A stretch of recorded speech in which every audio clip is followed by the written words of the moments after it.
பிப்ரவரி 1 2005 சனிக்கிழமை அன்று இந்திய பங்கு சந்தை பிஎஸ்சி மற்றும் என்எஸ்சி உட்பட ஒரு சிறப்பு வர்த்தக அமர்வுக்காக திறக்கப்பட்டது. மிகவும் எதிர்பார்க்கப்பட்ட பட்ஜெட் கோப்பையின் உஷிபாய் அறிவிப்பை தொடர்ந்து இந்த அமர்வு குறிப்பாக முக்கியம் வாய்ந்தது. அன்றை வர்த்தக நேரம் காலை 9 மணி முதல் பிற்பகல் 3 மணி வரை இருந்தது. இதனால் முதலீட்டாளர்கள் பட்ஜெட் திட்டங்களுக்கு எதிர்வினையாற்ற போதுமான நேரம் கிடைத்தது.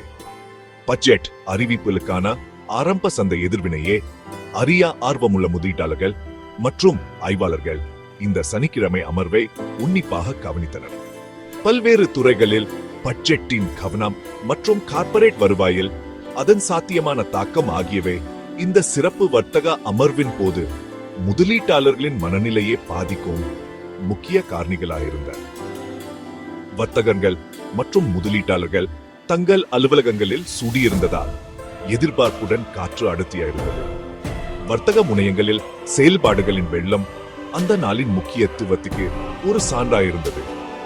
கடிகாரத்தின் ஒவ்வொரு டிக்டும் புதிய தரவு மற்றும் நுண்ணறிவுகளை கொண்டு வந்தது. சிறப்பு சனிக்கிழமை அமர்வு ஒரு புதிய நிதியாண்டின் தொடக்கத்தையும் பட்ஜெட் வெயிற்றின் பல்வேறு தொழில்கள் மற்றும் ஒட்டுமொத்த பொருளாதார நிலப்பரப்பில் ஏற்படுத்தக்கூடிய சாத்தியமான தாக்கங்களை புரிந்து கொள்ள சந்தையின் முயற்சியும் குறித்தது.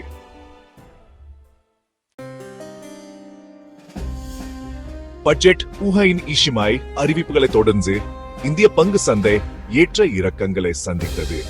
ஏனெனில் முதலீட்டாளர்கள் இந்த திட்டங்களின் தாக்கங்களை ஜீர்ணித்துக் கொண்டிருந்தனர்.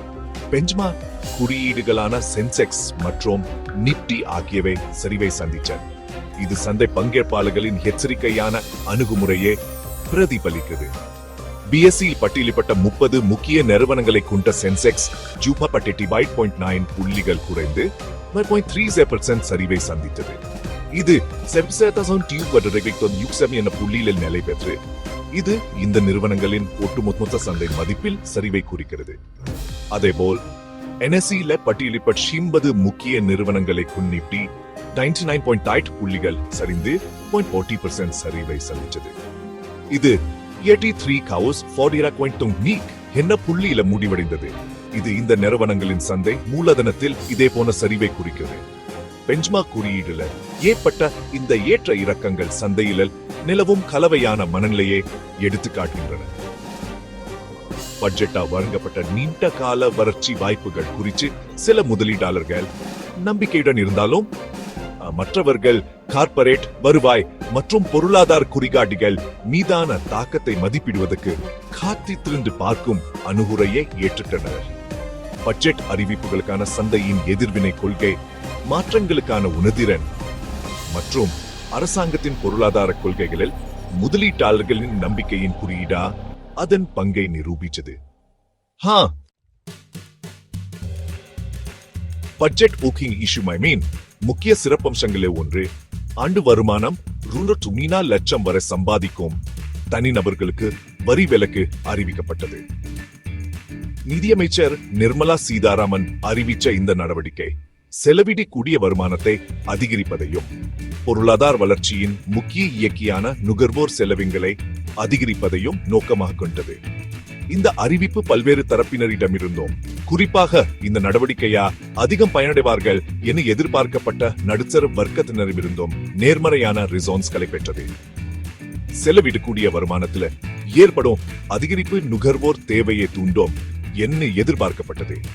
இது எஃப்எம்சிஜி ஆட்டோமொபைல்கள் மற்றும் நுகர்வோர் டிகாவு பொருட்கள் போன்ற துறைகளுக்கு பயனளிக்கும். இருப்பினும் இந்த அறிவிப்புக்கான சந்தையின் எதிர்வினை முற்றிலும் ஒருதலை பட்சமானது அல்ல.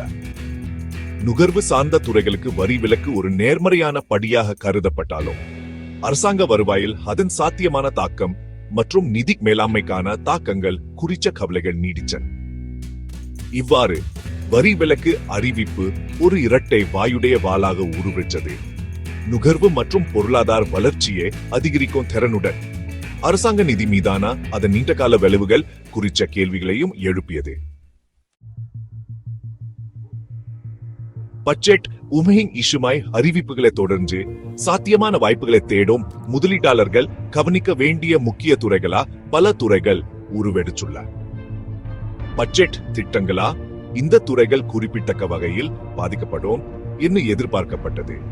இது சந்தை பங்கேற்பாளர்களுக்கு மையப்புள்ளிகளாக அமைந்தது. உள்கட்டமைப்பு, உற்பத்தி மற்றும் கட்டுமானம் ஆகியவை குறிப்பிட்ட கவனத்தை ஈர்த்த துறைகள் அடங்கும். பொருளாதாரத்தை மீட்டெடுப்பதற்கான முயற்சிகளின் ஒரு பகுதியா மூலதன செலவு மற்றும் உள்கட்டமைப்பு மேம்பாட்டுக்கு பட்ஜெட் அளித்த முக்கியத்துவம் இந்த துறைகளுக்கு நேர்மறையான அறிகுறியா காணப்பட்டது. அரசின் மூலதன செலவு தொடர்பான பங்குகளும் கவனத்தை ஈர்த்தன. உள்கட்டமைப்பு மேம்பாடு மற்றும் இந்த திட்டங்களுக்கான மூலதன ஒதுக்கீட்டை அதிகரிப்பதில் பட்ஜெட்டின் கவனம் இந்த துறையில் செயல்படும் நிறுவனங்களுக்கு நம்பிக்கையை ஏற்படுத்தியது. இருப்பினும் இந்த துறைகளின் செயல்திறன் பட்ஜெட் திட்டங்களை திறம்பட செயல்படுத்துவதையும் சார்ந்துள்ளது. நுகர்வோர் செலவினங்களின் முக்கிய குறிகாட்டியான FMCG துறை மற்றொரு ஆர்வமுள்ள பகுதியாகும். சமீப காலங்களில் தனியார் நுகர்வு எதிர்கொள்ளும் சவால்களை கருத்தில் கொண்டு FMCG நிறுவனங்களின் செயல்திறன் நுகர்வோர் மனநிலை மற்றும் பொருளாதாரத்தின் ஒட்டுமொத்த ஆரோக்கியத்தின் அளவுகோலாக காணப்படுது. இறுதியா பாதுகாப்பு மற்றும் ரயில்வே பங்குகளும் கவனத்தை ஈர்த்தன. ஏனெனில் இந்த துறைகளுடன் தொடர்புடைய பட்ஜெட்டின் ஒதுக்கீடுகள் மற்றும் அறிவிப்புகளை முதலீட்டாளர்கள் உன்னிப்பாக கண்காணித்தனர். பாதுகாப்பு, நவீனமயமாக்கல் மற்றும் ரயில்வே உள்கட்டமைப்பு மேம்பாட்டில் அரசாங்கத்தின் கவனம் இந்த துறைகளில் செயல்படும் நிறுவனங்களுக்கு வாய்ப்புகளை உருவாக்கும் என்ன எதிர்பார்க்கப்பட்டது.